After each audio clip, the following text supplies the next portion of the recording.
ভাই জীবন আপনি কাকে বিশ্বাস করবেন? বিশ্বাস করার মতন কোনো মানুষ নাই। যে মানুষগুলোকে আপনি বিশ্বাস করবেন এই মানুষগুলো কিন্তু আপনার পিছনে এরকম জায়গার মধ্যে আঘাত করবে। জড়িত সন্দেহভাজন নাম কি জানেন? ফয়সাল। যে আঘাতটা কাউকে দেখাতে পারবেন না, কাউকে বলা যাবে না। আপনার সাথে মানুষগুলো চলবে, আপনার সাথে খাবে, আপনার সাথে শুইবে, কিন্তু শেষ পর্যন্ত এই মানুষগুলো আপনার পিছনে আঘাত করে। ভাবুন তো, যেই মানুষটা কয়েকদিন আগে ওসমান হাদি যে মানুষগুলো আপনার সাথে চলাফেরা করছে এই মানুষগুলো কিন্তু সবসময় আপনার প্রশংসা করে। শেষ পর্যায়ে যদি তাদের স্বার্থের উপর আঘাত পড়ে তখন কিন্তু এই মানুষগুলো এরকম ভয়ঙ্কর হয়। কিরে বাঙালি হওয়ার পুলারা আমাদেরকে কি খুঁজে পাস না? এরকম ভয়ঙ্কর হয়, ভয়ঙ্কর হওয়ার কারণে কিন্তু পেছনে গিয়ে এসে আঘাত করে। সেটা বাস্তব প্রমাণ হচ্ছে হাদি ভাই। হাদি ভাই কিন্তু যে মানুষগুলোকে বিশ্বাস করতে এই মানুষগুলো কিন্তু হাদি ভাইকে দুনিয়া থেকে সরিয়ে দিয়েছি।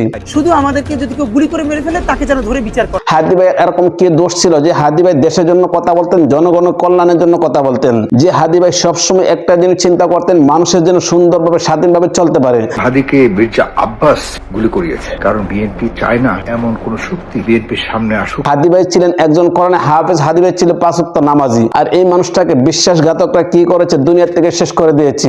আর এরকম লোকগুলো শেষ করেছে যে লোকগুলো সবসময় হাদি ভাইয়ের সাথে চলতেন, নির্বাচন প্রচারণা করতেন, আছে, যার সাথে হাসি মুখে কথা বলেছিল হাদি। আর এই মানুষগুলো ভাই কখনো কোনো সময় মানুষের উপকার করতে আসে না। যে মানুষগুলো আপনার সাথে থাকবে, আপনার সাথে কাবে, সবসময় আপনার সাথে চলাফেরা করবে। আমি তার অফিস বলেন, আড্ডাখানা বলেন, যেটাই বলেন আমি সেখানে ছিলাম। এই মানুষগুলো গিয়ে দেখা যাচ্ছে এরকম সময় আপনার বুকের মধ্যে আঘাত করবে যেটা আপনি কখনো কোনো সময় কাউকে বলতে পারবেন না। যতদিন বেঁচে থাকবে ততদিন পর্যন্ত আজাদির সন্তানেরা লড়াই করবেই করবে। হাদি ভাই ছিলেন দেশের মধ্যে একটা নক্ষত্র মানুষ, যে মানুষটা দেশের জন্য সবসময় কথা বলেছেন, জনগণের কল্যাণের জন্য কথা বলেছেন।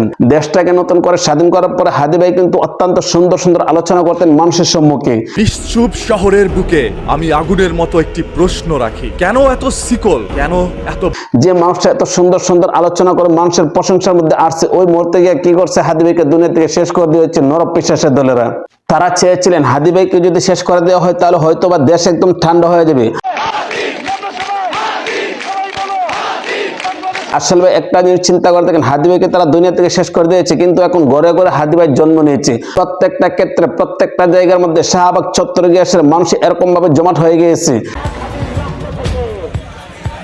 শুধু একমাত্র হাদি ভাইয়ের বিচার চাই, আমিও চাই, আপনিও চান। প্রত্যেকটা মানুষ যদি হাদি ভাইয়ের খুনির বিচার চাই তাহলে কিন্তু অবশ্যই অবশ্যই এই খুনিদেরকে গ্রেপ্তার করতে হবে। আমি একটা জিনিস কখনো কোনোভাবে বুঝতে পারতেছি না যে হাদি ভাইকে দিনের প্রকাশ্যে তারা নির্মমভাবে হত্যা করেছে, এই মানুষগুলো দেশের থেকে পালিয়ে যায় অন্য দেশের মধ্যে, তাহলে এই দেশের আইন প্রশাসন তারা কি করে? ভাই আমি কথাগুলো বলতেছি অনেক দুঃখে বেদনায়, কারণটা হচ্ছে আমাদের সাথে মানুষগুলো চলার পরে যখন এই মানুষগুলো এরকম জায়গার মধ্যে আঘাত করে তখন ভাই তাদের কি আর কখনো কোনো সময় বিশ্বাস করা যায়? হাদির মৃত্যু নাকি একটা বিচ্ছিন্ন ঘটনা। আপনার সাথে লোকটা থাকবে, খাবে, চলবে, ফিরবে, তারপর আপনার সাথে থেকে সেরে আপনার গ্যাস ক্ষতি করে, তাহলে ভাই আপনি কাকে বিশ্বাস করবেন? এই দুনিয়া থেকে বিশ্বাস করার মতন কোন লোক আছে? দীর্ঘদিন ওসমান হাদির সাথে থেকে বিশ্বাস অর্জন করে ভাই দুনিয়াতে কোনো মানুষকে বিশ্বাস করার মতন নাই। যদি আপনি একজন মানুষকে অন্ধের মতন বিশ্বাস করেন তাহলে কিন্তু এই মানুষটাই আপনার পিছনে গিয়ে আঘাত করবে। তাকে খুব কাছ থেকে গুলি করা হয়েছে। হাদি ভাইকে শেষ করে দিয়েছে। এখন কিন্তু শাপলা চত্বরের মধ্যে এরকম ভাবে মানুষ জমা হচ্ছে। যে দেশের মধ্যে ভালো মানুষের কোনো মূল্য থাকে না, যে দেশের মধ্যে ভালো মানুষের কোনো দাম থাকে না, যে দেশের মধ্যে ভালো একটা মানুষকে নির্মমভাবে হত্যা করে তাহলে তো অবশ্যই ওদের বিচার হওয়া দরকার। এই কারণে কিন্তু শাহবাগ চত্বরে আজ হাজার হাজার লাখ লাখ মানুষের কাছে একত্রিত হচ্ছে, শুধু একমাত্র হাদি ভাই বলে চিৎকার করছে। আমি কে, তুমি কে, হাদি ভাই এই কথাটা স্লোগান হয়ে গিয়েছে এখন। আমি, আপনি, আমরা প্রত্যেকটা মানুষের প্রত্যেকটা জায়গা থেকে প্রতিবাদ করা দরকার। কারণ এরকম একজন ভালো মানুষ যদি দুনিয়া থেকে সরে দেওয়া হয় তাহলে আমি আপনি নিরাপদ কোথায়? আমি আপনি ভাই কোনো জায়গার মধ্যে কিন্তু কোনো সময় নিরাপদ না।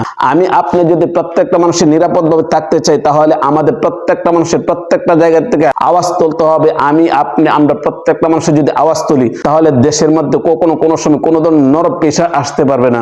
হাদিকে আমি 5 লাখ টাকা দিয়েছি, তার প্রমাণ হচ্ছে হাদি যখন আমার কাছে টাকা চায়, এই নরক পেশাটা দেশের মধ্যে আসার পরে কিন্তু দেশের মধ্যে এরকম ধরনের বিশৃঙ্খলা হয়। শাহবাগ চত্বরের মধ্যে যে আলটিমেটাম দিয়েছে এই আলটিমেটামের ভিতরে যদি ঠিক মতো কোনিদেরকে গ্রেফতার না করা হয় বাকিরা তো বুঝতেই পারবেন 7 তারিখের পরে যেন কি হয়। তো তো গাইস, তারা যেরকম ভাবে যে কাজগুলো করতেছে, আমরা প্রত্যেকটা মানুষের যদি এরকম ভাবে আওয়াজ তুলি, তাহলে দেশের মধ্যে কখনো কোনো সময় কোনো ধরনের কোনো নরক বিশ্বাস আসতে পারবে না, কখনো কোনো সময় কোনো নৈরাজ্য সৃষ্টি করতে পারবে না। এই বিষয়টা আপনারা কোন দৃষ্টিতে দেখছেন? ভিডিও কেমন হয়েছে কমেন্ট করে জানাবেন, ভালো লাগলে লাইক করবেন, পেজ থেকে দেখে থাকলে পেজটা ফলো করবেন, চ্যানেল থেকে দেখে থাকলে চ্যানেলটা সাবস্ক্রাইব করে পাশে থাকবেন। তো আজ এই পর্যন্ত রাখলাম, ভালো থাকবেন, সুস্থ থাকবেন, আসসালামু আলাইকুম।